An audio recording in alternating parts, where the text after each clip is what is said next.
Screw and tighten the cable gland, including the gasket in the case of isometric threads, into the enclosure or into the equipment. Insert the nut and the ring nut, locking them to the cable, if necessary with adhesive tape so as not to hinder the sealing phase. Keep the components of the cable gland in position. Before carrying out the sealing operation, the installer must calculate the useful length of the conductors for their wiring in the affected equipment. Keep the cable in vertical position for the entire duration of the sealing operation. Mount the plug on the sealing bushing.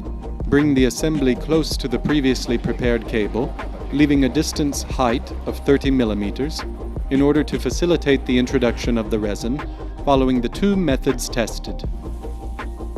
Using the sealing kit complete with resin.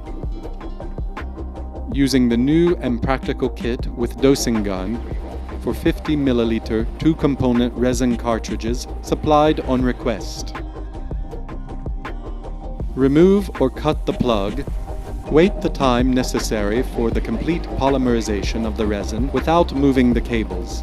Insert the resinated bushing into the body of the cable gland previously screwed to the enclosure. Complete the assembly operation by tightening the ring nut and the nut on the body of the cable gland.